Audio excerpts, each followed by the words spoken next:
आज की बड़ी खबर, अडानी पावर प्लांट में कार्यरत कंपनी पावर मेक के कर्मचारियों ने हंगामा किया। करीब 3000 की संख्या में वहां मजदूर जमा हो गए थे। उनको समझाने गई पुलिस पर पथराव किए गए। इसमें एसआई सहदेव प्रसाद के साथ साथ कुछ सिपाहियों को भी चोटें आई हैं। भीड़ को नियंत्रित करने के लिए पुलिस द्वारा हवाई फायरिंग की गई, तब जाकर भीड़ वहां से कम हुई। सूचना पाकर एसडीपीओ आनंद मोहन सिंह घटनास्थल पर पहुंचे, लोगों से बातचीत की। वार्ता क्या क्या हुई, आइए सुनते हैं। क्या कुछ वो कल जो लेबर जो मरे थे, जो लेबर मरे थे उसी को लेकर के था अपना, हालांकि उन लोगों का जो पावर मैक जो कंपनी है उससे अपना निगोशिएशन हो भी गया है। अब जवान के बीच में अपना एक ये गलत फहमी थी कि भाई जब डेड बॉडी गया तो हम लोगों को नहीं बताया गया क्या निगोशिएशन हुआ, उसमें उन लोगों का आपस में था और उसी को लेकर के जवान कुछ उग्र हुए थे, जिसमें पत्थरबाजी की घटना किए हैं और जो भी हम लोगों का जो लीगल एक्शन है उसमें हम लोग करें। तो पुलिस को आत्मरक्षा के लिए हवाई फायरिंग भी करनी पड़ी। कितनी भीड़ अंदर थी या क्या कुछ हुआ था? नहीं, भीड़ थी, सारे लेबर थे वहाँ पे, 3-4 हज़ार की भीड़ थी वहाँ जो भी लेबर्स थे। तो जो भी हुआ है, जो इलीगल जो भी घटनाएं घटी हैं उसके विरुद्ध हम लोग विधिवत कार्रवाई। तो पहले फायरिंग की गई या पहले पत्थरबाजी शुरू हो गई? नहीं, पत्थरबाजी पहले हुई है, उसमें हमारे ऑफिसर इंजर्ड हुए हैं, जो सिक्योरिटी थे वो इंजर्ड हुए हैं। कितने जवान आपके इंजर्ड हुए हैं सर? अभी तो हमारे एक ऑफिसर हुए हैं और एक ये सिक्योरिटी गार्ड हुए हैं और लोग हैं, तो उसको हम लोग। कितने राउंड फायरिंग करनी पड़ी उस भीड़ को नियंत्रण करने के लिए? फायरिंग का अभी हम लोग देख रहे हैं कितना हुआ है, लेकिन 2 राउंड फायरिंग के साथ आ। अब आप सोच रहे होंगे इस घटना के पीछे की वजह क्या है। घटनास्थल से मौजूद हमारे संवाददाता पूरी कहानी बता रहे हैं, सुनिएगा। ये पुलिस की वाहन, बड़ी वाहन, ये बताने के लिए काफ़ी है कि अडानी पावर प्लांट के बाहर कुछ हुआ है।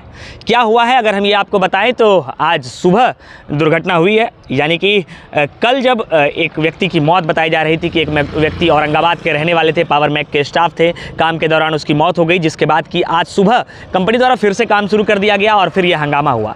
हंगामे के पीछे की वजह ये बताई जाती है कि जब एक की मौत हुई थी तो कर्मचारी चाहते थे, यानी उनके जो स्टाफ थे, मजदूर थे, वो चाहते थे कि जब तक बॉडी यहाँ से चला नहीं जाए तब तक जो स्थिति है, यानी कि जो कंपनी है वो चलनी नहीं चाहिए। और जब काम शुरू कर दिया गया तो हंगामा हुआ है। हंगामे के बीच जब पुलिस को सूचना मिली कि कंपनी के अंदर हंगामा हो रहा है, यानी कि पुलिस जब घटनास्थल पर यानी कि कंपनी के अंदर पहुंची है, तो बताया जाता है करीबन 2 से 3 हज़ार की संख्या में जो अंदर कर्मचारी थे, यानी मजदूर थे, उन्होंने पुलिस को घेर लिया। और बताया जाता है कि 2 सिपाही और 2 उनके जो वरीय अधिकारी थे वो उनके साथ थे, जिसमें से कि जब भीड़ अत्यधिक बढ़ गई, यानी करीबन 2 से 3 हज़ार की भीड़ अंदर जमा थी, उसके साथ सिर्फ 4 पुलिसकर्मी थे, तो हवाई फायरिंग भी पुलिस ने उसे नियंत्रण में करने के लिए किया है। बताया जाता है कि पुलिस के जवानों द्वारा हवाई फायरिंग की गई है, जिसके बाद की जो स्थिति थी उसमें नियंत्रण मिला और लोगों की जो भीड़ थी, करीबन 2 से 3 हज़ार की भीड़ थी, वो खत्म हुआ। उसके बाद हालांकि इस दौरान पत्थरबाजी की भी बात सामने आई कि मजदूरों ने पत्थरबाजी की और इस पत्थरबाजी में एक पुलिसकर्मी सहदेव कुमार बताए जाते हैं कि सहदेव कुमार घायल है।